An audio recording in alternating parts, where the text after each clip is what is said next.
I'm Grudy Colleen in the CapeCod.com News Center. The first North Atlantic right whale mother and calf pair of the season has been spotted near Cape Cod Bay. We're talking with Dr. Charles Stormy Mayo with the Center for Coastal Studies to talk more about this recent development. Dr. Stormy Mayo, do you mind telling us a little bit more about this? Is this the usual time that the whales would begin to show up? Is this early? Is this late? It fluctuates every year. The first entry into the bay, into the Cape Cod waters. So the years change, but I would say this is more back to where we used to see them around the 1st of April. In a little earlier in this decade, we had a period when they were coming in much earlier than this, so I don't think there's anything unusual about this timing. Yeah, but I'm sure it's great news. So this is a calf is already alongside their mother. Is that how this usually works? They'll breed down in the south and then they'll come up together as a pair? Yes, the actual breeding act occurs, as best we can tell. Successful breeding is during, maybe November, December on, possibly into January, in higher latitudes, in Canadian and U.S. waters. And then a year later, the year of gestation, the mothers give birth along the coast of Florida, Georgia, and South Carolina, as a usual pattern. So this mother gave birth probably in December, was first sighted by colleagues at the very end of December. So it was born in December and has made its way up here through what I always imagine are very difficult sea conditions that most of us wouldn't want to go into in a boat. Gets very rough along the East Coast whenever we have a storm. So this mother and calf pair, this is the 5th recorded calf for this specific whale. With how fast, unfortunately, their numbers have been dwindling lately, I assume this is good news, seeing another calf out in the wild, and especially being the 5th for this specific mother as well? Yes, I think every calf is really good news. The calves are, of course, really susceptible to lots of problems, human activities, to be sure, boat strike and entanglement, the typical things that right whales die from, and the calves being very little and not great swimmers. They are hanging with their mothers very closely. The mothers will likely nurse for the next, for about a year, maybe a little less than a year, and then the calves are off on their own. But they grow very, very fast when they're feeding on mother's milk, so they become big animals by about a year of age. They're substantial animals, maybe 25 feet long. Yeah, it's amazing how fast they can grow despite their size, and of course the gestation period being longer for larger creatures in general. Actually, we mention every year that this is a hot spot for the animals that come up for the Cape Cod Bay, around the islands as well. But I want to ask a little bit more, like specifically why that is. Is this like a food rich, nutrient dense location, or is it because it's a bit safer with the bay from like storms? What is it that attracts them here every year, actually? Well, of course, to know why a whale does what it does, you'd have to ask the whale, and that's pretty tough to do. But from our point of view, the human point of view, we do very detailed studies on these animals in Cape Cod Bay, and occasionally, but rarely, we work south of the islands. We do have good friends who are studying the whales down there. The great concentration of right whales, really, in fact, in the whole Atlantic, is found here in Cape Cod Bay, the little bay that really holds them, in a sense, cradles them. And because of its shape, it creates calmer water conditions, probably a lot easier, particularly for mothers and calves that are in nursing condition. but it also changes the turbulence, which may make it a little easier to feed for the adults that we have here. And we've had, over the last month, we've had probably 90 or 100 individuals have been identified, since each one can be known as an individual by its markings. So this is the place they go, and it appears that feeding on tiny creatures, tiny plankton organisms, is the main reason.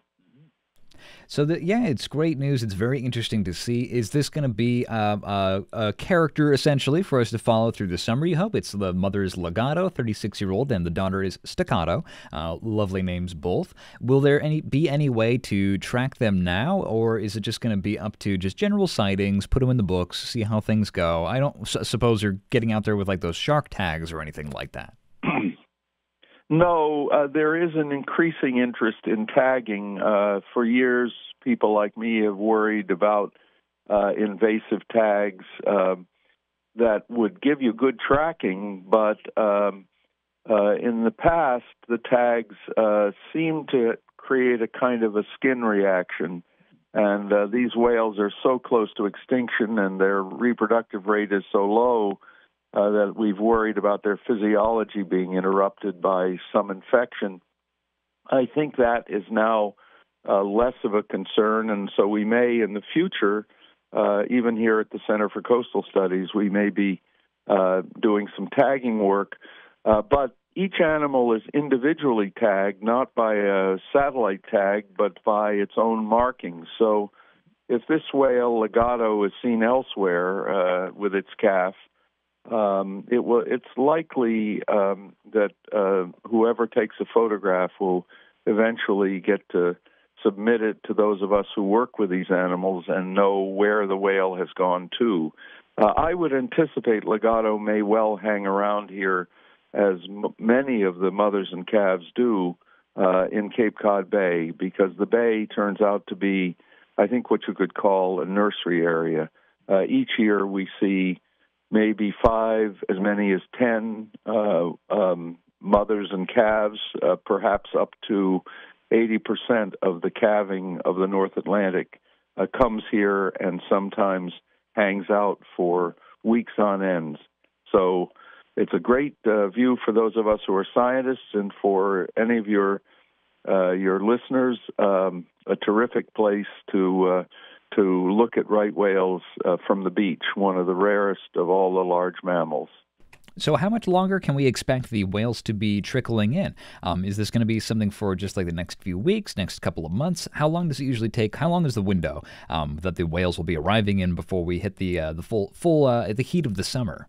Well, the adults, the non-reproductive ones, have been here. Really, we've been looking at right whales here since December, and that's usually what happens.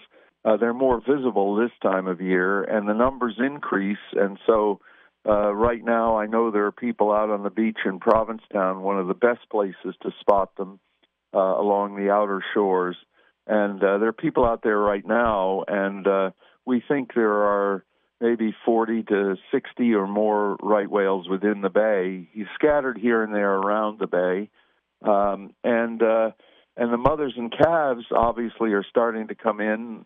We never know how many we'll see. We know that there may be as many as 14 or 15 of them, mothers and calves, still alive. That is, the calves are still alive. We've lost a few, sadly, down south. So we'll expect to see some of the mothers and calves here within the next couple of weeks, maybe 3 weeks.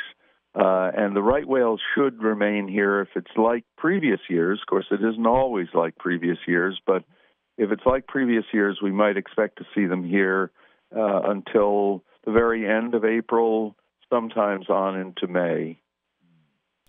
Yeah, it is unfortunate. We are, of course, having this conversation right after Florida Fish and Wildlife has confirmed that a whale cataloged as 1950, a 35-year-old whale has been found dead about 50 miles off the Yes. coast of Virginia. So that is very unfortunate. She Yep. did have a newborn calf that we're not really sure is going to work out well, unfortunately. Did you want to comment on that while we have you? Yes, for sure. We don't yet know what the cause of that mortality is. The whale, when you see photographs of it, will appear to have been bitten by sharks. That's usually, in fact, virtually always, that's after death. This animal died for some reason that scientists will be looking at closely to see if they can figure it out. Likely, it's going to be entanglement or strike by a ship. Yes, that 1950 is one of the really poster children, if you will, for the terrible situation right whales are in. How bad it is that a right whale dies, and we always mourn it. How even worse it is that whale that dies is a female. But even worse than that is a female who has a calf, and that's 1950. And the likelihood is the calf will die, and we will lose a female who might have produced a half a dozen or more calves in her lifetime, the future of the population. So it's a terrible tragedy on three different levels, and one that we can just hope we can figure out answers to. So recently, NOAA, the National Oceanic Atmospheric Administration, has been discussing possibly implementing more strict rules when it comes to vessel speed regulations related to trying to protect North Atlantic right whales. Vessel strikes are among one of the, unfortunately, the top ways that they are killed. Did you have any comments about maybe some of the plans that have been surrounding these potential speed restrictions? Do you think it's enough? Do you think there should be more? That it's maybe overstepping? What are your comments? Yeah. Well, first of all, the speed rules in Cape Cod Bay during this extraordinary concentration of right whales that we seem to see every year around this time, and it is really a remarkable number of whales. And so the state of Massachusetts, through the Division of Marine Fisheries, has issued rules about speed within Cape Cod Bay, which is the most critical area of all. So that part of it is good. The whales are really quite well protected within the bay. But outside the bay, we know that speed kills. It's not for me to say what the overall balance is, the management part of the story. That's more for the managers in the federal agencies. We do know that whales get struck by ships and that they die from those strikes. We know that mothers have been killed and calves have been struck by ships also. One died just this year off of Florida. And so with slower speeds, there's good information in the scientific literature that the whales have a much better chance of escaping without dying. But, of course, the management question is one that balances the issues of a whale's extinction versus the difficulties for industries that are working up and down the East Coast. Purely from a whale point of view, there's no doubt that slower speeds will be an advantage. But I'm knowledgeable enough to know that there are tremendous burdens on human activity. So we'll have to see what the federal agency comes up with and what people are willing to do. A big thank you to Dr. Stormy Mayo with the Center for Coastal Studies for having this conversation with us. I'm Grady Collane in the CapeCod.com News Center.